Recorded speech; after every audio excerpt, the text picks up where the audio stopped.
Sénégal, Macky Sall. Les Africains ne supportent plus le paternalisme des Occidentaux. Publié le 20 mars 2023 par Miadjo. Émeute à Dakar, guerre en Ukraine, Poutine et France-Afrique. Dans un entretien exclusif à l'Express, le président du Sénégal livre ses 4 vérités. Président du Sénégal depuis 2012, Macky Sall, 61 ans, est à la tête d'un pays en ébullition. À un an de la présidentielle, le chef de l'État n'exclut pas de se présenter à un 3e mandat tandis que son opposant Ousmane Sonko, poursuivi pour viol et diffamation, mobilise ses partisans dans la rue depuis 2 ans. En 2021, des émeutes se sont soldées par la mort de 14 personnes. La semaine dernière, de nouveaux heurts ont éclaté à Dakar en marge des marches organisées par les supporters de Sonko contre la procédure judiciaire qui vise leur champion. Aux manettes d'un pays de 17 millions d'habitants, Macky Sall vient également de terminer son mandat d'1 an à la présidence de l'Union africaine,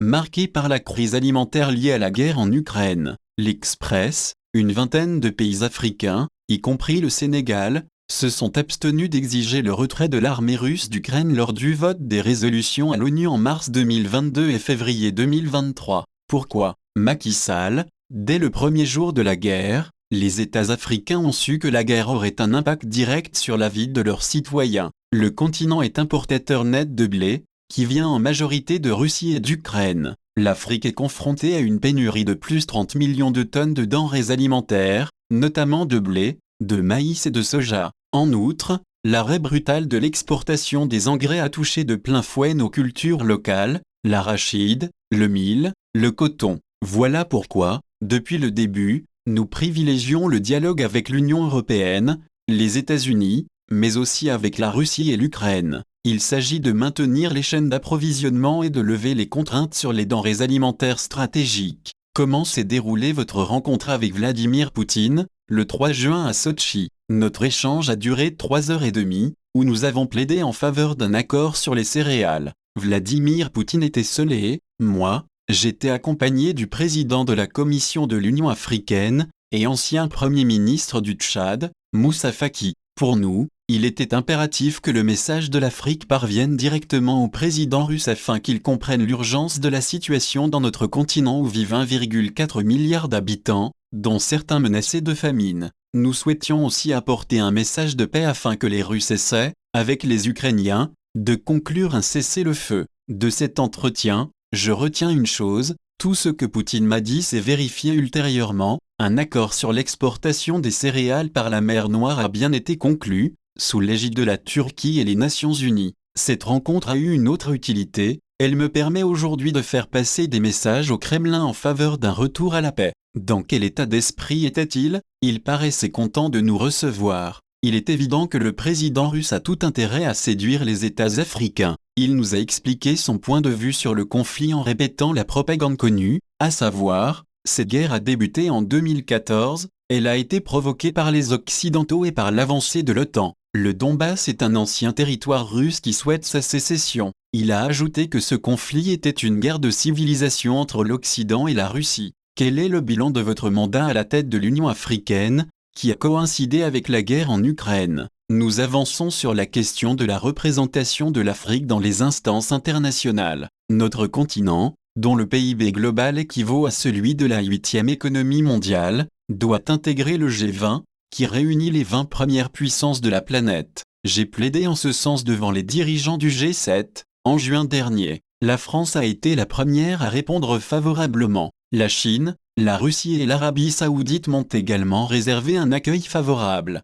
En décembre 2022, le président américain Joe Biden a, à son tour, soutenu notre candidature. Et, dans la foulée, le Japon, la Turquie, le Royaume-Uni et l'Italie. Il ne reste qu'une poignée de pays à convaincre. C'est un pas important vers une autre réforme majeure, celle du Conseil de sécurité des Nations Unies, où nous visons l'obtention de 2 sièges permanents. La société militaire privée russe Wagner, liée au Kremlin, étend son emprise en Afrique. Êtes-vous inquiet? Il faut examiner le contexte régional africain. Le terrorisme constitue une menace existentielle qui gagne l'ensemble du continent. Quand le Sénégal siégeait au Conseil de sécurité de l'ONU en tant que membre non permanent en 2016-2017, nous n'avons eu de cesse de réclamer des mandats plus robustes, afin de combler les lacunes des opérations de maintien de la paix. Note de la rédaction. Un financement et des équipements pour soutenir le combat contre le terrorisme en Afrique. Il en va de la responsabilité du Conseil de sécurité en matière de sécurité collective,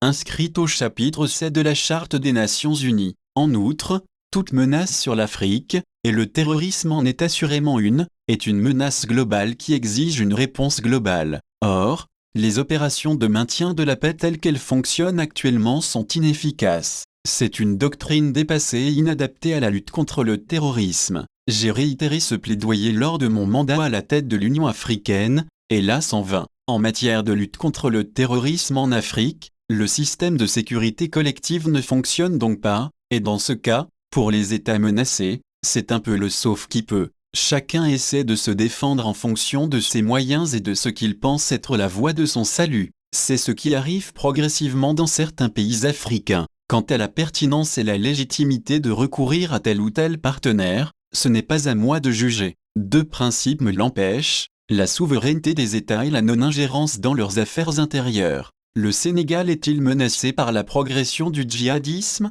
Absolument. Non seulement, notre voisinage immédiat est dangereux, mais nous savons qu'il existe des cellules dormantes sur notre propre territoire. N'oubliez pas que nous sommes membres de la Communauté économique des États de l'Afrique de l'Ouest, CEDEAO, qui prévoit la libre circulation des personnes et des biens. Un individu peut donc se déplacer sans passeport dans 15 pays de la région. C'est un facteur de vulnérabilité. Mais nous ne restons pas les bras croisés. Nous musclons notre réponse militaire à la frontière du Mali et participons au désenclavement de cette zone frontalière qui manque de tout. Et cela, au moyen de programmes de développement communautaire qui apportent des services sociaux, de l'eau, de l'électricité, améliorent la voirie et renforcent l'employabilité des jeunes. Au Sénégal, l'opposition est fortement mobilisée en soutien de son leader Ousmane Sonko, poursuivi dans une affaire de viol présumé et une autre de diffamation. Son camp accuse le pouvoir de vouloir l'écarter de la course à la présidentielle de février 2024. Votre commentaire? Dans un état de droit, un leader politique ne peut chercher à se soustraire à la loi en instrumentalisant la rue. Ce qui se passe n'est acceptable dans aucune démocratie. Un individu ne peut pas bloquer la capitale, Dakar, au seul prétexte qu'il est convoqué au tribunal. Si le Sénégal n'était pas une authentique démocratie, croyez-moi, son sort aurait été réglé depuis longtemps. Craignez-vous des émeutes comme celle de mars 2021, qui avait fait 14 morts? J'ignore ce qui peut se passer. Je ne suis pas devin. Mais une chose est sûre, ceux qui s'imaginent pouvoir intimider le pouvoir et bloquer la justice se bercent d'illusions. Chacun devra assumer ses responsabilités. Serez-vous candidat à votre succession en février 2024? Cette question m'a été posée des dizaines de fois. Dans mon camp, les gens se sont déjà positionnés pour m'investir comme candidat. Je n'ai pas encore apporté ma réponse. J'ai un agenda, un travail à faire. Le moment venu, je ferai savoir ma position, d'abord à mes partisans, ensuite à la population sénégalaise. La perspective d'un troisième mandat inquiète une partie de la société civile et certains de vos partenaires occidentaux. Sur le plan juridique, le débat est tranché depuis longtemps. J'ai été élu en 2012 pour un mandat de 7 ans. En 2016, j'ai proposé le passage au quinquennat et suggéré d'appliquer cette réduction à mon mandat en cours. Avant de soumettre ce choix au référendum, nous avons consulté le Conseil constitutionnel. Ce dernier a estimé que mon premier mandat était intangible et donc qu'il était hors de portée de la réforme. La question juridique est donc réglée. Maintenant, dois-je me porter candidat pour un troisième mandat ou non? C'est un débat politique, je l'admets. Dans votre autobiographie publiée avant la présidentielle de 2019, Le Sénégal au cœur, vous affirmiez briguer votre deuxième et dernier mandat. Direz-vous comme votre prédécesseur Abdoulaye Wade, en 2012, Mawakson Wexeye, je l'ai dit,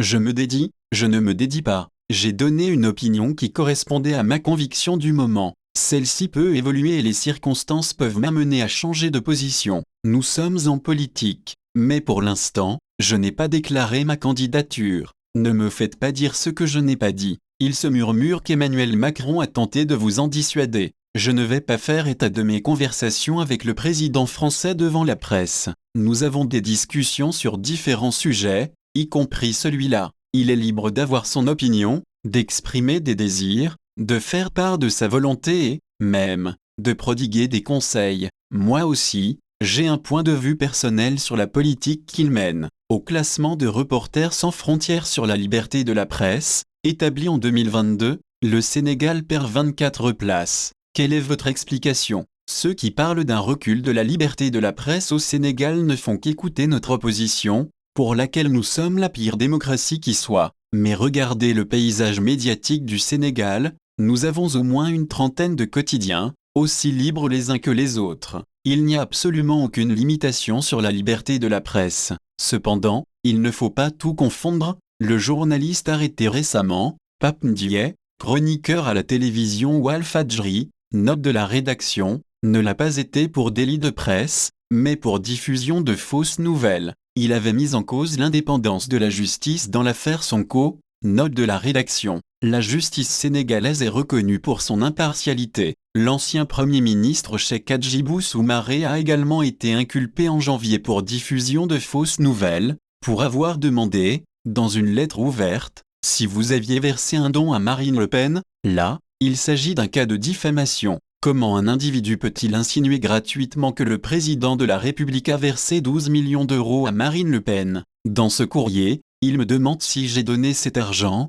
Demain, certains diront que je l'ai fait. S'il possède la preuve d'un tel financement, qu'il la fournisse. L'on ne peut pas lancer ainsi des accusations sans preuve, puis, lorsque la justice est saisie et effectue son travail, crier à la chasse aux opposants. C'est trop facile. La relation France-Afrique semble dans l'impasse. En plaidant pour un nouveau partenariat lors de son récent voyage sur le continent, Emmanuel Macron a-t-il trouvé le ton juste ? Emmanuel Macron, qui constate le recul des intérêts français, cherche une voie pour bâtir une nouvelle relation de confiance avec l'Afrique. C'est légitime. Une chose me semble importante, il a insisté sur la nécessité de dépasser certains préjugés hérités du passé et de construire une relation d'égal à égal, en partenariat, car c'est aussi cela la nouvelle donne en Afrique. Par ailleurs, il dit qu'il souhaite s'adresser directement aux citoyens et au secteur privé. C'est bien, mais il ne faut pas oublier que les États demeurent incontournables. Vous faites-vous ici référence au sommet de Montpellier, en octobre dernier, qui s'est tenu avec les sociétés civiles africaines, mais sans les chefs d'État ? Soyons clairs, les présidents africains n'ont pas apprécié ce format. Le chef de l'État français peut rencontrer la jeunesse africaine, cela ne pose aucun problème. Mais ce forum ne peut pas remplacer un sommet de chefs d'État élus qui représentent leur pays. J'ai eu une discussion intéressante à ce sujet avec le président Macron. Tout cela est maintenant derrière nous et nous entretenons d'excellentes relations. Nous devons aller de l'avant avec la France et, plus largement, l'Europe. Nos deux continents sont voisins et ils ont beaucoup en partage. Ensemble, ils représentent près de 2 milliards d'habitants. Nous devons bâtir des synergies, mais sans considérer que l'Afrique est une quelconque chasse gardée. Ça, c'est terminé. L'hostilité à l'égard de la politique française en Afrique est à son apogée. Comment l'expliquez-vous ? Plusieurs facteurs expliquent ce France bashing. Les réseaux sociaux ont facilité la diffusion de messages négatifs, sur fond, parfois, de manipulation. La France doit donc mener un vrai travail d'information, et même de propagande, afin de contrecarrer ces clichés. Cela permettrait de faire connaître le vrai visage de sa coopération avec l'Afrique. Par ailleurs, certains griefs des militants hostiles à la politique française sont justifiés. Par exemple, il perdure une tendance naturelle, au Nord, à considérer que les Africains doivent faire ceci et pas cela. Ces derniers ne supportent plus ce paternalisme d'un autre temps. Nos citoyens considèrent à juste titre que 70 ans après les indépendances, l'on ne peut plus se comporter et agir comme si la décolonisation venait de prendre fin. Notre population est très jeune. Elle n'a pas connu cette époque. Elle aspire à être traitée en partenaire, sur un pied d'égalité.